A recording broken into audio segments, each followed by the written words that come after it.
إريتريا قد داحرت بغيظهم أعدائها وتوجت بالنصر تضحيات. بيان صحفي التاريخ 19 أكتوبر 2021. اللجنة التنسيقية لحركة الوفاق الإريترية. الموضوع: رسالة مشتركة من 4 مجموعات إريترية معارضة إلى الرئيس الأمريكي جو بايدن تدعم فيها العقوبات المقترحة في الأمر التنفيذي الصادر عن الإدارة الأمريكية. تم إصدار رسالة مشتركة موقعة من قبل ما أسمت نفسها 4 مجموعات إريترية معارضة في 5 أكتوبر 2021، وتم نشرها لاحقا، والتي كانت موجهة إلى الرئيس الأمريكي السيد جو بايدن، وتؤيد الرسالة العقوبات المقترحة التي فرضتها إدارة بايدن على الحكومتين الإريترية والإثيوبية.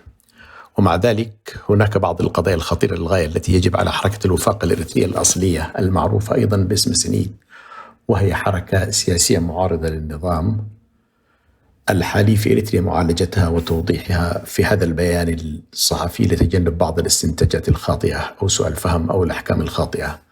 وهذه القضايا مفصلة هي: 1. أحد الموقعين ال4 على الخطاب والذي أطلق على اسم منظمته سينيت إريتراويان، وهو السيد سنغال ولد نسائه، لم يعد هذا السيد عضوا في حركة الوفاق الإريترية الأصلية، كما لم يعد عضوا في لجنتها التنسيقية أو عضوا في أي من مكوناتها، واستقال طواعية مع 3 آخرين، وهم الدكتورة سارة عقباي والسيدة أبابا أبرهة والسيدة جنت برهاني، من منصبهم كأعضاء في اللجنة التنسيقية للحركة ومن جميع أنشطتها، وذلك في رسالة موجهة إلى رئيس اللجنة التنسيقية الدكتور صلاح نور في 28 يونيو 2021. لذا فإن ادعاء السيد سنغال بأنه يمثل منظمة شعبية إريترية تعمل من أجل التغيير الديمقراطي وسيادة القانون في إريتريا كما ورد في الرسالة هو ادعاء واهم ولا أساس له من الصحة. ونحن في حركة الوفاق الإريترية نجد هذا الادعاء غير مقبول، وما اسمها هو بسنيت إريتراويان التي أنشأ حديثا بقيادته ليس لها تاريخ كمنظمة شعبية، ولم يسمع بها الإريتريون في المهجر من قبل، وأنه يسيء استخدام اسم منظمتنا الذي حظي بالاحترام والتقدير من خلال عملنا الجاد ومهنتنا وتاريخنا ومهنيتنا وتاريخنا الحقيقي منظمة شعبية أصيلة على مدى السنوات ال3 الماضية، وأن هذا الاستخدام غير الصحيح لحركة الوفاق الإريترية الأصلية هو الذي أهله لأن ينضم إلى تلك المجموعة المكونة من 3 أطراف أخرى والتي وقعت على الرسالة. ونظرا لأنه استقال تماما من حركة الوفاق الإريترية وجميع أنشطتها، فإن السيد سنغال ليست لديه أي شرعية لتمثيل الحركة أو التظاهر بأي شكل من الأشكال وفي أي مناسبة أو منصة بأنه يمثلها، بعد أن أجرى بعض التغييرات التجميلية على اسم مجموعته من خلال نسخ اسم منظمتنا وجعله يبدو وكأنه نفس المنظمة. 3. حركة الوفاق التي لها قواعدها الخاصة ولوائحها الداخلية ومؤتمراتها السنوية الدورية وحلقات دراسية عبر الإنترنت وحضور إعلامي قوي ومدونة لقواعد السلوك وضوابط فكرية وفريق قيادي يتألف من أفراد رفيعي المستوى ومؤهلين وأعضاء ملتزمين بدفع اشتراكاتهم وآخرين غير ملتزمين بالدفع، وحساب مصرفي مؤسسي ورقم تعريف ضريبي أمريكي مسجلة بموجبه كمنظمة غير ربحية، وفريق من المستشارين القانونيين، وقناة على اليوتيوب وصفحة فيسبوك وحساب بريد إلكتروني، وتمثيل مشرف لمئات الإريتريين على مستوى العالم، إضافة إلى شعبية واسعة. وعلاوة على ذلك كان أحد الأهداف الرئيسية لتأسيس حركة الوفاق الإريترية هو إيجاد حل لأحد أكبر التحديات الذي يواجه الإريتريين في الوقت الحالي، وهو غياب الثقة فيما بينهم. لذا أخذت حركة الوفاق الإريترية على عاتقها ومنذ تأسيسها الخوض في غمار هذه المهمة النبيلة والكبيرة وبلا تردد، واختارت منهجا شاملا لمعالجة هذه القضية، وبالتالي أصبح العمل على بناء ثقة حقيقية بين الإريتريين محور عمل حركة الوفاق الإريترية على مدار السنوات القليلة الماضية. ونحن في حركة الوفاق الإريترية نعتقد أنه بمجرد التغلب على مشكلة انعدام الثقة يمكن حل الكثير من المشكلات الأخرى بجهد أقل.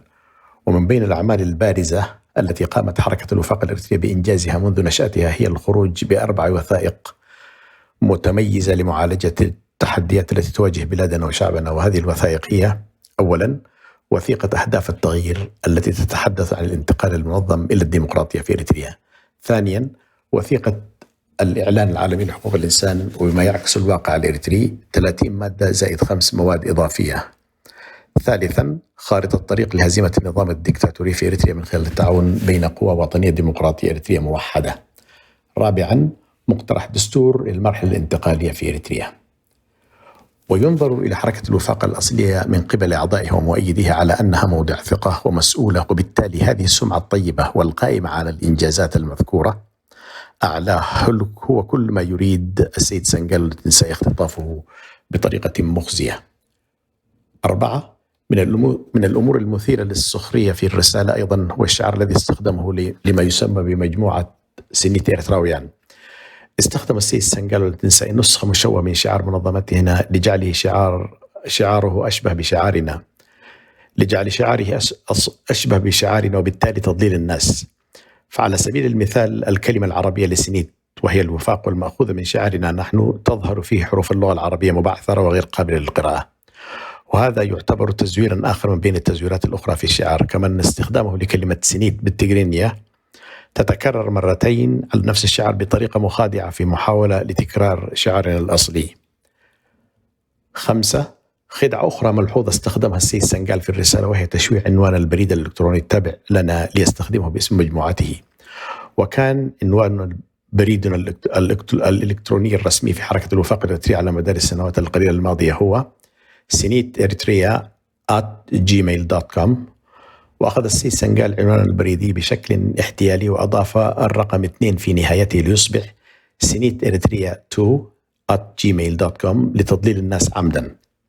لذا الفريق القيادي لحركة الوفاق الإريترية الأصلية يعلن بموجب هذا البيان الصحفي أننا لم نشارك على الإطلاق في كتابة الرسالة الموجهة إلى الرئيس الأمريكي السيد جو بايدن، وقد استغل السيد سنغال التنسائي اسمنا في الرسالة بطريقة فيها الكثير من التلاعب، وبالتالي وفي هذا المنعطف التاريخي الحساس لابد من الإشارة إلى أن حركة الوفاق الإريترية تدين بشدة وبشكل قاطع دائرة العنف التي ترتكب في كافة المجموعات النخبوية المتورطة في هذا الصراع الإقليمي، وتدعو إلى حل سلمي لمشكلات الإقليم دون تأخير. المخلص لكم دكتور صلاح نور، رئيس حركة الوفاق الإريترية، وشكرا.